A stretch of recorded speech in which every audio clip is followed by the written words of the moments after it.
Basics of English language എന്ന സീരീസിലെ 10ാമത്തെ വീഡിയോയാണിത്. ഇംഗ്ലീഷിന്റെ tense അടക്കമുള്ള കാര്യങ്ങളിലേക്ക് കടക്കും മുമ്പ് അറിഞ്ഞിരിക്കേണ്ട ഏറ്റവും ബേസിക് ആയുള്ള കാര്യങ്ങളാണ് നമ്മൾ പഠിച്ചുകൊണ്ടിരിക്കുന്നത്. കഴിഞ്ഞ വീഡിയോയിൽ is, am, are, was, were, have, has, had എന്നീ വാക്കുകളുടെ സാധാരണ അർത്ഥങ്ങളാണ് നമ്മൾ പഠിച്ചത്. ഇവിടെ മോഡൽസിന്റെയും സെമി മോഡൽസിന്റെയും സാധാരണ സിമ്പിൾ ആയിട്ടുള്ള അർത്ഥങ്ങളാണ് നമ്മൾ നോക്കാൻ പോകുന്നത്. അതായത് will, would, shall, should, can, could പോലെയുള്ള വാക്കുകൾ. ഇവയുടെയൊക്കെ അർത്ഥം എങ്ങനെ വരുമെന്നുള്ളതാണ് നമ്മളിവിടെ നോക്കാൻ പോകുന്നത്. നമ്മുടെ ബേസിക്സ് ഓഫ് ഇംഗ്ലീഷ് ലാംഗ്വേജ് എന്ന സീരീസിലെ ആദ്യം മുതൽ പഠിച്ച കാര്യങ്ങൾ നിങ്ങൾ അറിയാൻ ആഗ്രഹിക്കുന്നുണ്ടെങ്കിൽ തീർച്ചയായും ഡിസ്ക്രിപ്ഷനിലുള്ള പ്ലേലിസ്റ്റിന്റെ ലിങ്ക് യൂസ് ചെയ്യുക. അപ്പോൾ നമുക്ക് സമയം കളയാതെ വീഡിയോയിലേക്ക് കടക്കാം.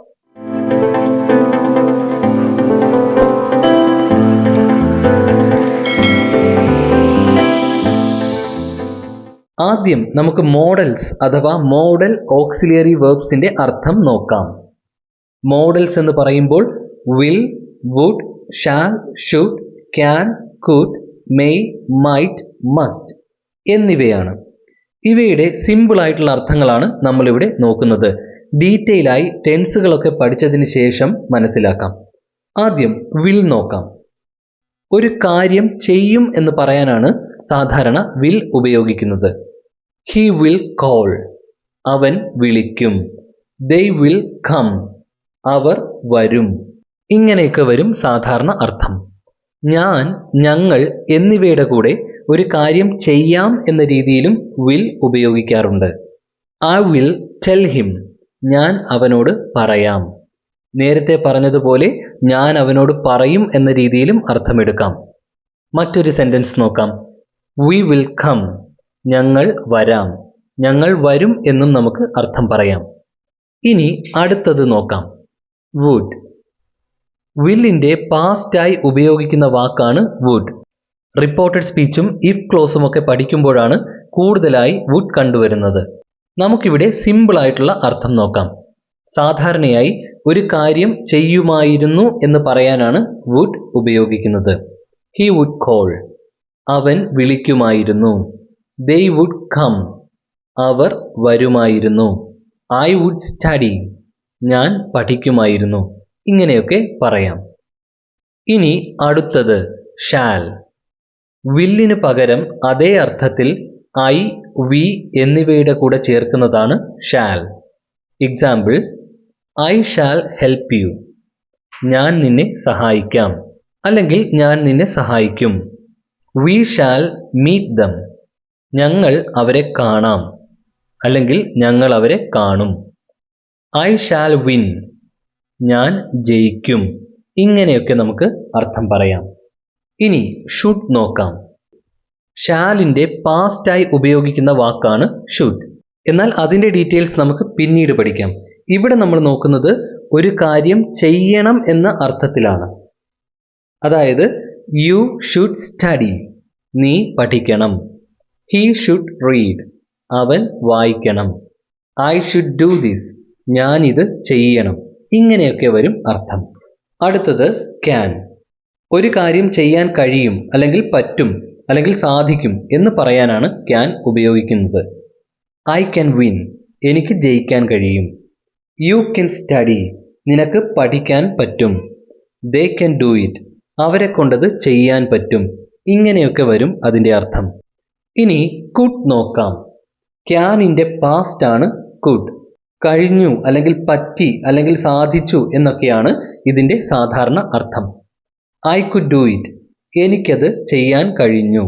She could win, അവൾക്ക് ജയിക്കാൻ പറ്റി. He could give the reply, അവന് മറുപടി കൊടുക്കാൻ സാധിച്ചു. ഇങ്ങനെയൊക്കെ നമുക്ക് അർത്ഥം പറയാം.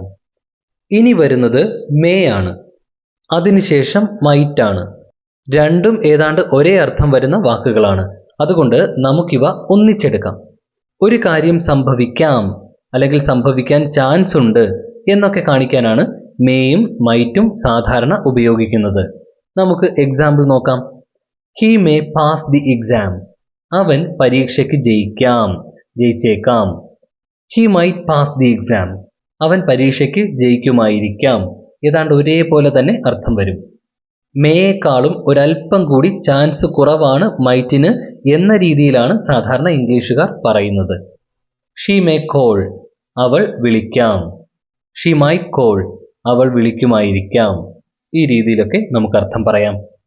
ഇനി അവസാനത്തെ മോഡലായ മസ്റ്റ് നോക്കാം. ഒരു കാര്യം ചെയ്തേ പറ്റൂ, നിർബന്ധമായും ചെയ്യണം എന്നൊക്കെ പറയാനാണ് മസ്റ്റ് ഉപയോഗിക്കുന്നത്. You must come with me, നീ എൻ്റെ കൂടെ വന്നേ പറ്റൂ.